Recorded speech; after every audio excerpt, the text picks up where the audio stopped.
네, 일요일에 전편에 이어서 세상과 평화조약을 맺는 자의 후편으로 제가 약속드린 화요일 날 다시 말씀을 나누게 되었어요. 제가 그렇게 마음이 힘들고 제 남동생도 좀 힘든 일이 있어서 기도를 부탁했을 때 저에게 엘리야와 엘리사를 주님이 보여주셨잖아요.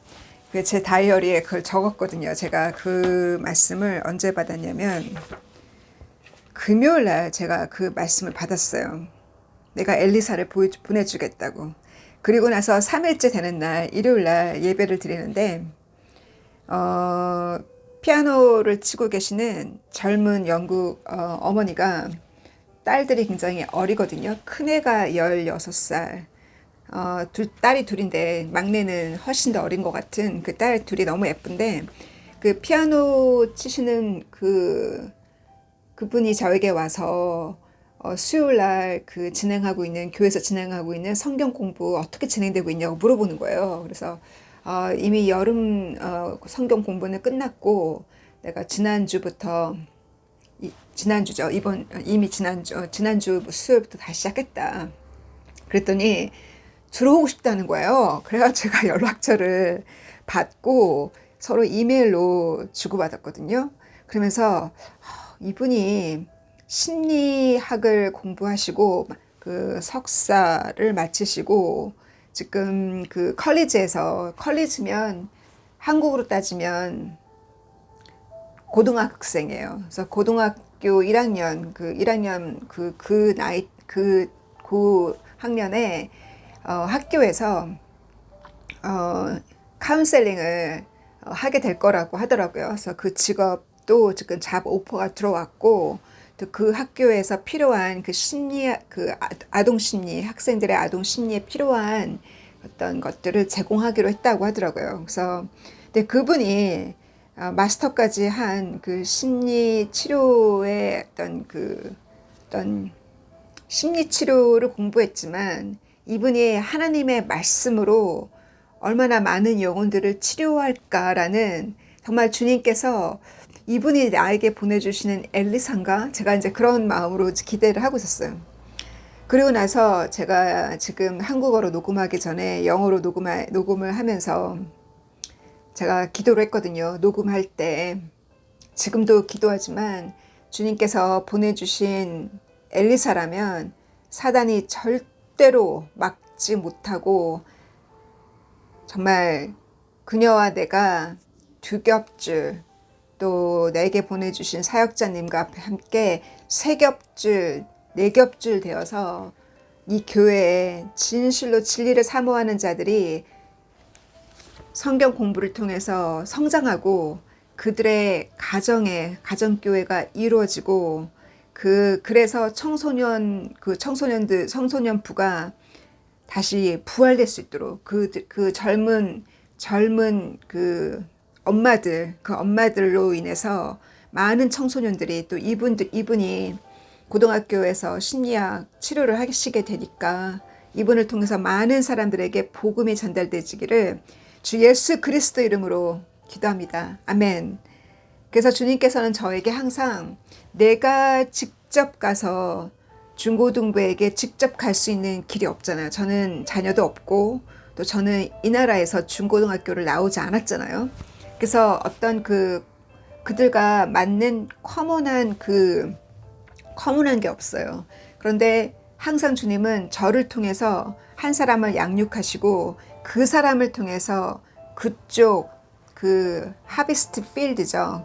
거기를 출소할 수 있도록 주님께서 그렇게 어장을 항상 열어주셨거든요. 그러니까 지난번 정신병동에서 한 사람을 주님께 저를 통해서 구조를 하실 때 계속 문이 열릴 줄 알았는데 문이 열리지 않아서 그냥 한 사람으로 딱 끝나니까 되게 마음이 아쉽고 안타까웠거든요. 그분이 더 성장하고 더 깊이 있게 넓이와 깊이가 더하면 줄줄이 이어서 올 줄 아는데 그렇게 안 되었을 때 속상했는데 다시 한번 또 주님께서 보내주신 엘리사 같은 분을 통해서 그와 같은 기적의 역사가 일어나기를 주 예수 그리스도 이름으로 기도합니다. 아멘. 그래서 그런 일이 신기한 그런 일이 말씀을 나누고 나서 바로 하나님이 주님께서 신실하신 주님께서 제가 힘이 빠졌을 때 다시 저에게 힘을 주셨어요. 그래서 역대하 15장 아사 얘기까지 했잖아요. 그 엘리야와 엘리사가 북쪽 이스라엘의 선지자로 있었을 때 북쪽의 왕이 아하방이에요. 그 아하방의 그 아들들이 연속해서 그 대를 이어서 북이스라엘을 다스릴 때 남유다의 왕은 누구냐면 이 아사 왕의 아들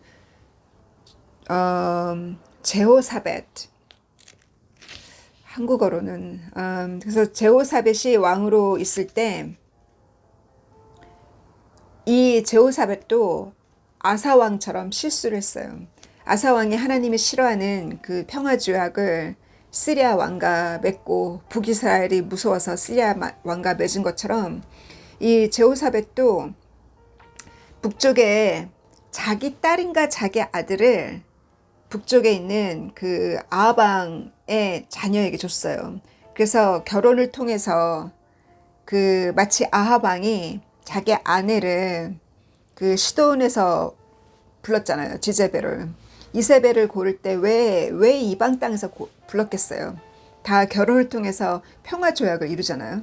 그래서 제호사벳도 그 자기 자녀를 북이스라엘에 준 것도 이미 잘못된 거죠. 그 결혼도 잘못된 거고, 제호사벳이 어떤 평화 조약을 아합과 이뤘냐면 하나님이 악하다고 하고 하나님이 보시기에 악한 이 아하방은 도덕적으로 얼마나 악했냐면 그 자기가 살고 있는 궁전 앞에 정말 그 하나님의 축복을 받은 포도가 풍성하게 열리는 그 포도밭을 자기 것으로 만들고 싶어서 아무런 죄가 없는 그 나봇을 어떻게 해요? 이세벨과 더불어서 손을 잡고 아무런 죄가 없는 사람의 피를 흘리잖아요. 그래서 그 피를 걔가 핥을 때 엘리야가 뭐라고 예언했냐면 저 피를 걔가 핥듯이 저 장소에서 하나님이 걔가 너와 이세벨의 피를 하겠다고 그 하나님의 그 약속이 그대로 이루어졌잖아요. 그렇게 도덕적으로 악한 그 아하방과 손잡고 평화조약을 이루고 그 시리아의 아람 왕과 전쟁에서 제호사벳이 나갔다가 죽을 뻔했어요. 아하방은 죽었지만 그래도 하나님이 제호사벳이 다윗처럼 또 아사 왕처럼 종교 개혁을 하고 하나님의 말씀대로 성전을 깨끗게 하려고 한 사람이기 때문에 하나님이 그 생명을 살려주셨잖아요. 그리고 나서 또 역대하 20장 31절 이하와 동일한 내용이 열왕기상에도 나와 있어요. 열왕기상 22장 48절 이하를 보면은 이 아하방의 아들 아하지야가 또 굉장히 악했죠. 이 아하지야와 또 평화조약을 왜 맺었냐면 건축을 하기 위해서 이 커다란 배를 같이 짓고 그 하나의 포터죠. 그렇게 그 지역을 건축을 해서 그 골드를 금을 착취하기 위한 어떤 그 하나의 트레이드를 평화조약을 맺었어요. 하나님이 그것을 보고 악하다고 하시고 결국은 그 배와 그 건축이 다 하나님이 파괴하시잖아요. 그런 일이 있었고 또한 아하지야의 아들 조람 또한 조람과도 제호사벳이 또 평화조약을 맺었어요.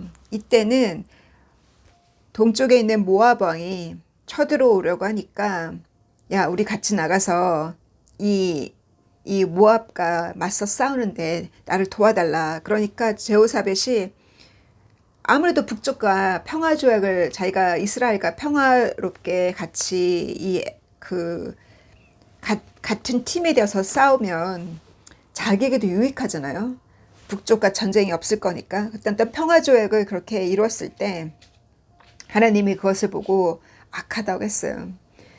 이렇게 제호사벳이 이뤘던 평화조약이나 오늘날 이스라엘 민족이 하나님이 싫어하는 악한 민족의 지도자와 하나님의 그 선한 길을 가지 않는 악한 자와 손을 잡고 평화조약을 맺었을 때 결국 그로 인해서 재앙이 오더라는 거예요. 하나님 심판하시니까.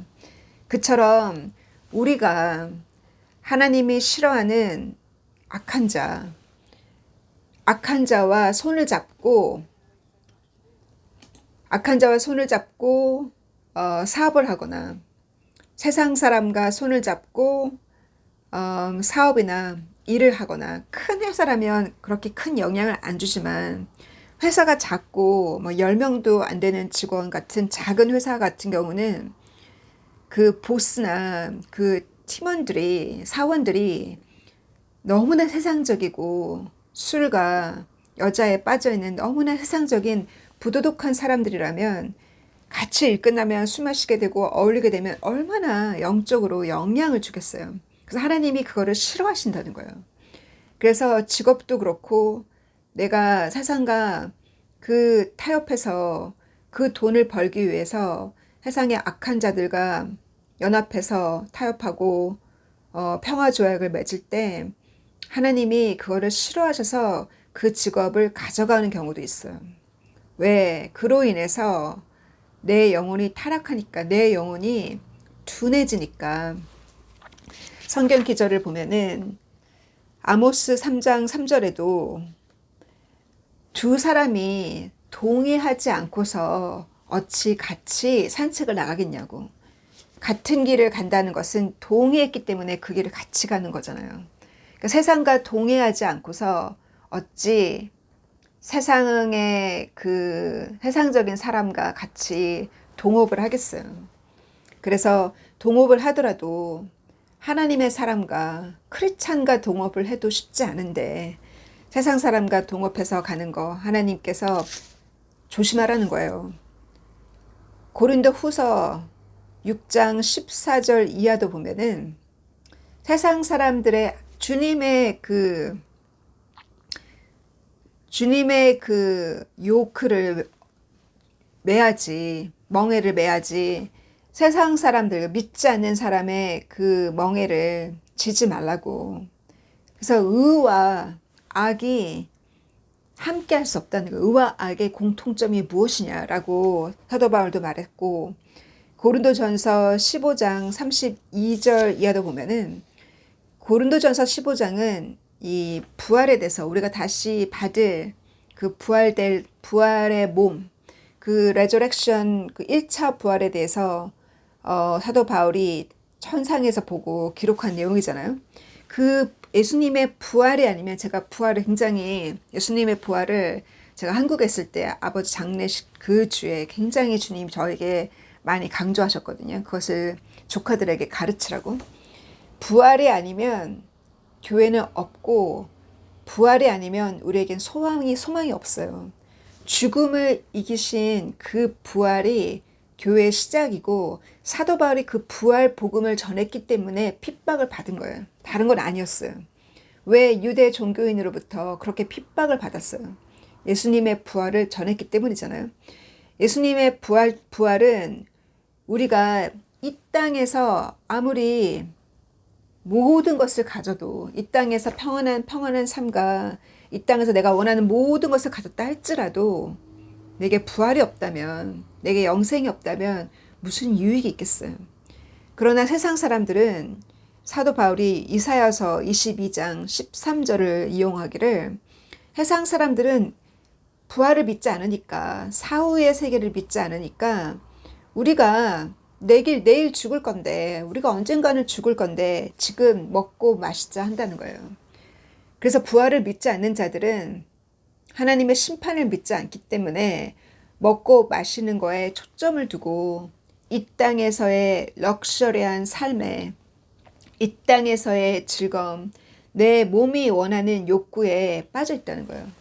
그래서 그 연예인들이, 그 처음에는 순수하게 시작한 연예인들이, 어렵게 가난하게 시작한 연예인들이 성공하고 나면은 그 만족을 다 채울 수가 없잖아요. 돈이 몇 억씩 들어오니까 그 돈으로 아무리 자기가 원하는 거를 다 사고 자기가 원하는 해외여행을 다 다녀도 그 만족이 오래 가지 않잖아요. 그 만족을 채우다 못해서 안 채워지니까 어디에 빠져요? 부도덕한 성관계에 빠지거나 그 마약에 빠지는 거잖아요. 그래서 심지어 어떤 연예인은 나이가 지금 뭐예요? 50인가 60에 가까운데 10대, 18세인가? 10대 여자와 연애를 하고 있잖아요. 그거는 만족이 끝이 없으니까 그 만족을 성적인 것에서, 그 젊은 그 10대 아이가 뭘 알겠어요. 그 아이를 자기의 노예로 삼는 거잖아요. 그렇게 영혼을 갈취하는 그와 같은 만족, 그 세상에 그 사후의 심판, 하나님의 심판이 두려운 줄 알지 못하고 그렇게 돈과 성공과 그 파워, 힘이 결국은 우리를 파괴시키고 우리를 타락시킨다는 거예요. 그러니 우리가 내가 스스로 가난을 선택했지, 내가 세상과 타협하지 않기 위해서 내가 세상에 그 돈을 벌려니 세상과 타협해야 되고 내가 죄를 지어야 되니까 그 죄와 멀어지기 위해서 내가 스스로 가난을 선택했다는 거예요. 그러니 당당하게 크리스찬으로서 가난하게 사는 것이 당당하다는 거예요. 내가 머리가 부족해서, 내가 지식이 부족해서, 실력이 없어서 가난한 것이 아니라 내가 복음과 함께 가난하기로 결정했다는 거예요. 그러나 주님께서는 이 땅에서도 우리가 받을 수 있는 상을 주셨어요. 주님께서도 주님의 자녀이기 때문에 주님이 타락하지 않을 정도 밥은 먹을 수 있게 지붕을 주셨다는 거예요. 주님께서 그렇게 복음과 함께 사는 자들에게 복음으로 인해서 먹고 살 수 있도록 주님이 그 길을 열어주신다는 거예요. 그래서 우리가 그 초점, 주님께서 문을 놓고 해서 복음을 전하고 복음을 받아들이걸랑 들어가라 했어요. 들어가서 주인이 주는 그 방에서 자고 밤새 복음 전하고 그들이 주는 음식을 먹고 거기서 묵으라고 하셨잖아요. 그러하게 예수님도 그렇게 말씀하신 것처럼 우리가 복음과 함께 살면 주님이 그렇게 우리 스스로가 가난을 선택했다는 거예요. 그러나 주님께서 필요한 것은 주시는 주님이세요. 우리가 타락하지 않을 정도만. 우리가 타락하면 그 평온한 안락한 럭셔리한 삶에 한번 빠지기 시작하면 거기서 나오기가 힘들어요. 그래서 주님이 일부러 고통을 주시고 일부러 가시 같은 사람을 붙이시고 어려움을 주시는 거거든요. 거기에 빠지지 않게 하기 위해서. 그러면 주님의 뜻이 무엇인지를 분별하고 그 이세벨 밥상에서 밥을 먹은 자들이 이 850명의 거짓 선지자가 결국 오늘날에 그 진실을 외치지 않고 진실된 하나님을 가르치지 않고 그 지자벨 같은 돈 많은 성도들이 주는 그 밥을 먹으면서, 그 밥상에서 그 밥을 먹으면서 그들이 듣고 싶어하는, 아합왕이 듣고 싶어하는, 아사왕이 왜 하나니를, 그 선지자 하나니를 감옥에 넣었겠어요? 자기가 하는 그 평화조약이 잘못됐다라고 얘기하니까 감옥에 넣은 것처럼 자기가 듣고 싶은 얘기만 들으려고 하는 부유한 성도, 자기가 듣고 싶은 얘기만 듣고 싶어하고 자기를 찍어주기만 원하는 정치인, 그들과 타협하고 그들이 듣고 싶어하는 그들의 그 간지러운 귀만 긁어주는 그런 설교를 하면 교회는 커지죠. 교회가 커지는 것을 사람들은 하나님의 축복이라고 그래요. 그것이 정말 하나님의 축복인지 아니면 그 정치인들의 마음을 기쁘게 했는지, 지자벨이 듣고 싶어하는 아하방이 듣고 싶어하는 얘기만 했는지, 그 아하방의 이야기를 보면은 선지자가 와서 말을 할 때 아하방이 그 말을 듣고 싶어 하지 않았잖아요.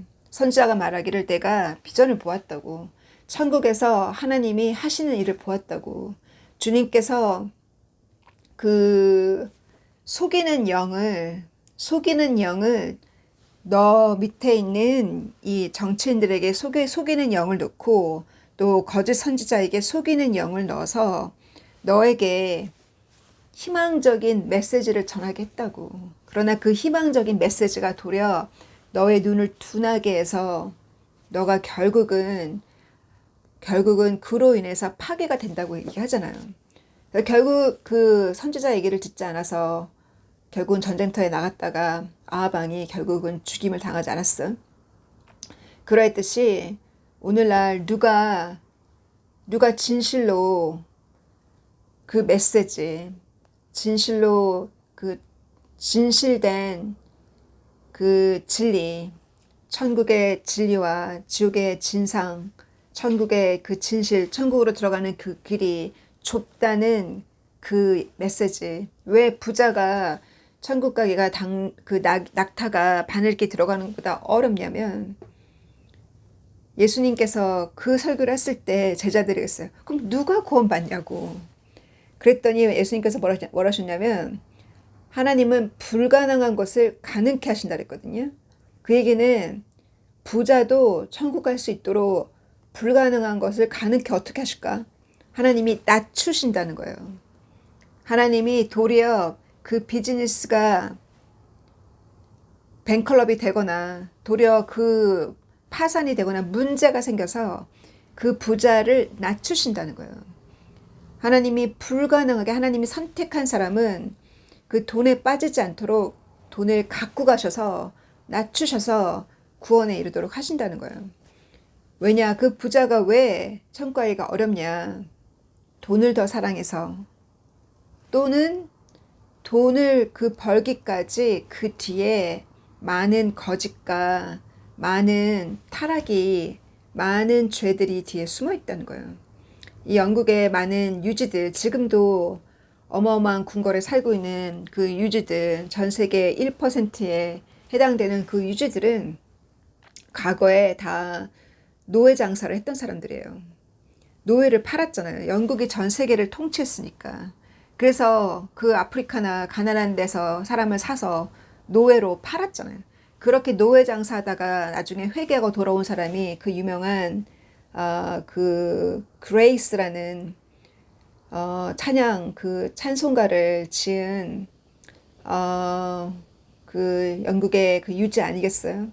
그 유지가 돌아섰을 때 그 슬레이브 트레이더, 그 사람이 돌이켜 회개했을 때 자기가 지은 죄가 얼마나 큰데 그 죄가 너무 크다 보니 자기가 받은 은혜가 그만큼 컸잖아요. 그죠? 그러한 것처럼 오늘날 큰 부자들 두려워할 것이 없는 게, 지금의 그 부자들은 그 과거에 그 범죄한, 노예를 사고 팔았던 그 범죄자들의 후손들이잖아요. 그죠? 그래서 왜 그 죄를 회개하기 전에는 못 들어간다는 거, 천국에. 그 부유함을 다 쌓기까지 그 뒤에 숨어 있는 죄들이 있기 때문이라는 거죠. 그래서 주님께서 너가 완전해지거들랑, 너가 모든 율법을 지키고 십계명을 다 지켰지만 너가 완전해지고 싶거들랑, 너가 가지고 있는 거를 가난한 자에게 주고 너는 나를 따르라 하셨잖아요. 그래서 그 사심 없이, 돈에 관한 사심 없이 주님을 섬길 때 내가 선택한 거예요. 그 길을. 내가 세상과 타협하지 않고 이 길을 가기로, 나 스스로가 복음과 함께 가난하게 살기로 결정하고 가는 길이에요. 그러니까 거기에 대한 자신감을 갖고 가야 돼요. 내가 능력이 없어서가 아니라는 거. 나도 그렇게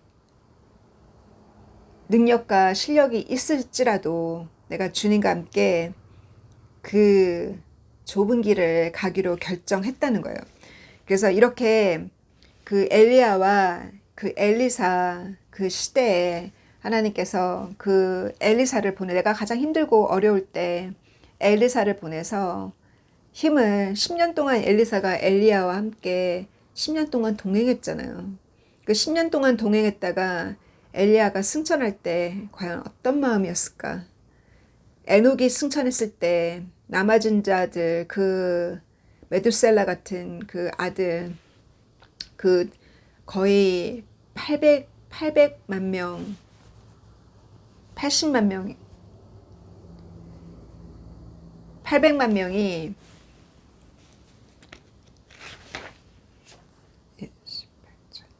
80만 명이구나. 80만 명이나 모여서 에녹이 승천하는 것을 보았던 그 사람들의 마음은 과연 어떠했을까? 주님께서 승천하셨을 때 남은 자의 그 마음, 그 허전한 마음. 제가 떠났을 때 저희 엄마가 보였던 그 눈물, 공항에서 그 아픔이 꽤 오래 갔거든요. 근데 주님께서 주님의 콜링, 주님이 부르신 그 부르심이 내 초점이 되어야 한다는 거예요. 주님의 그 부르심이 나의 초점이 되어서 살고, 그 빈자리, 엘리야가 떠난 빈자리, 에녹이 떠난 빈자리, 그러나 그 빈자리를 주님이 엘리사에게 2배 가난, 엘리야보다 2배 영역을 달라고 기도해서 그 2배의 그 영역을 엘리사에게 주었잖아요. 그러한 것처럼 주님께서 그 자리를 채우시고, 주님께서 그 자리를 그 일을 함께 할 동력자를 주님이 준비시키고 주님이 보내신다는 거예요. 이건 주님의 일이지 사람의 일이 아니라는 거예요. 그래서 저에게 제가 왜 힘들었냐면, 어떤 분이 너의 성경 공부가 너무 어렵다, 교회에서 하는 성경 공부가 너무 어렵다, 그래서 장로님과 권사님들이 한 분, 두 분 떨어져 나가기 시작했어요. 그러면서 나보고 수위를 낮추라고 그러는 거예요. 그러면서 사실은 교회를 나오셔도 어떤 분은 크리스찬이라고 보기 힘들다는 이 정도까지 얘기를 하시면서 수위를 낮추라고 했을 때 되게 상처가 됐거든요.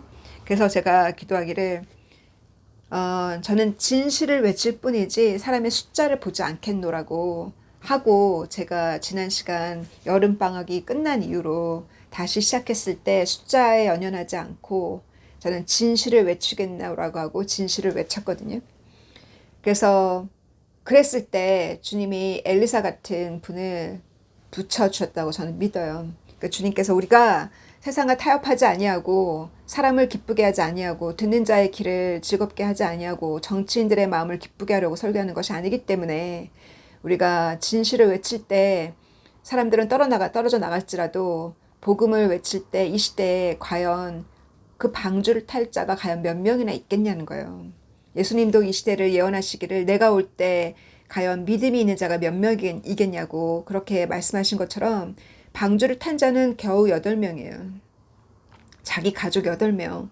아무리 노아에게 120년이란 기간을 주어도 그 120년의 기간 동안 사람들은 먹고 마시고 즐기고 시집 가고 장가 가고 이 세상의 즐거움에 빠져서 살았던 그들은 그 진실을 보지 못했어요. 그러한 것처럼 이 세상을 사랑하면 눈이 어두워져서 진실을 보지 못한다는 거예요. 그래서 눈에 보이는 것에 그 기쁨에 빠져서 살거나 내 몸이 좋아하는 안락한 것에 그 즐거움에 빠져 살다 보면 눈이 어두워져요. 그래서 그 전에 자주 보이던 꿈도 안 보이고 자주 들리던 음성도 안 들리고, 그거는 주님이 멀어진 것이 아니라 주님은 항상 거기 계셨어요. 내 눈이 어두워졌고 내 귀가 기머거리가 된 거지, 내가 세상에 물을 먹어서 어두워진 거지. 그래서 다시 주님으로부터 그 비전과 꿈과 그 음성을 듣는 저희가 되기를 기도하면서 마칠게요. God bless you. Bye.